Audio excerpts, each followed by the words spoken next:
Pagbasa mula sa mga gawa ng mga apostol. Patuloy ang pagdami ng mga mananampalataya at dumating ang panahong nagreklamo ang mga Helenista laban sa mga Hebreo. Sinabi nilang ang mga byuda sa pangkat nila ay napapabayaan sa pang-araw-araw na pamamahagi ng ikabubuhay. Kaya tinipon ng 12 ang buong kapulungan ng mga mananampalataya at sinabi sa kanila, "Hindi namin dapat pabayaan ang pangangaral ng salita ng Diyos upang mangasiwa sa pamamahagi ng ikabubuhay.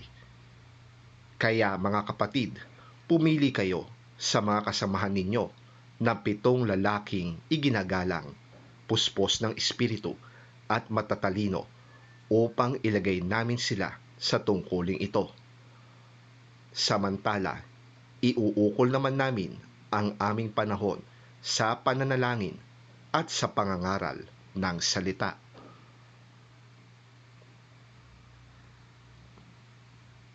Nalugod ang buong kapulungan sa panukalang ito, kaya't pinili nila si Esteban, isang lalaking lubusang nananampalataya sa Diyos at puspos ng Espiritu Santo, at sina Felipe, Procoro, Nicanor, Timon, Parmenas at si Nicolas na taga Antioquia, isang hentil na nahikayat sa pananampalataya ng mga Hudyo.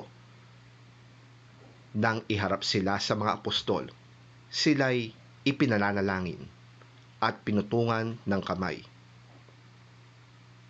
Patuloy na lumaganap ang salita ng Diyos at ang mga sumasampalataya ay parami ng parami sa Jerusalem.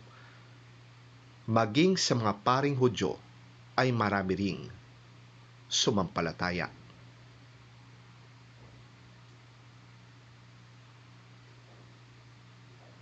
Ang salita ng Diyos.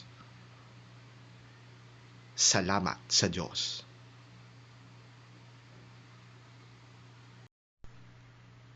Ang mabuting balita ng Panginoon ayon kay San Juan. Papuri sa iyo, Panginoon. Nang magtatakip silid na, ang mga alagad ay pumunta sa tabi ng lawa. Sumakay sila sa bangka at naglayag papuntang Capernaum. Madilim na'y wala pa si Jesus. Biglang lumakas ang hangin at lumaki ang alon. Nang makasagwa na sila ng may 5 o 6 na kilometro, nakita nila si Jesus na lumalakad sa ibabaw ng tubig papalapit sa bangka, at sila'y natakot. Ngunit sinabi ni Jesus sa kanila, "Huwag na kayong matakot. Ako si Jesus." Tuwang-tuwa nilang pinasakay si Jesus, at kaagad na nakarating ang bangka sa kanilang pupuntahan.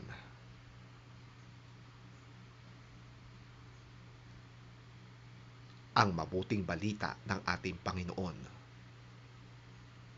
Pinupuri ka namin, Panginoong Hesukristo.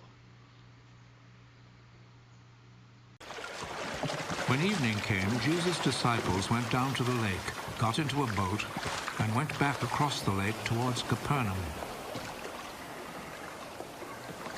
Night came on, and Jesus still had not come to them. By then a strong wind was blowing and stirring up the water.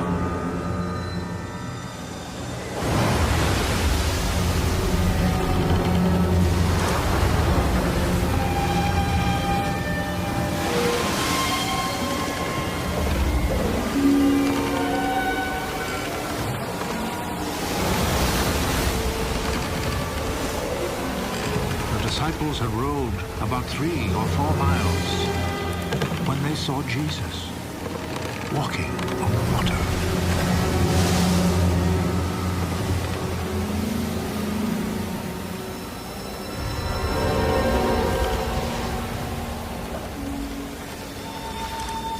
Coming near the boat, and they were terrified.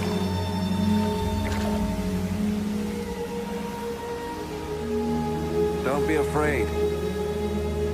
It is I.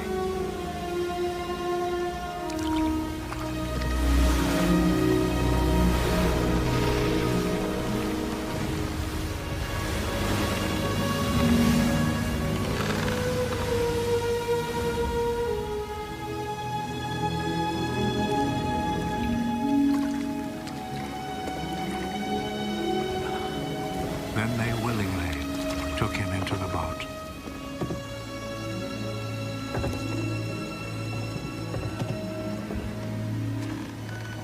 And immediately the boat reached land at the place they were heading for.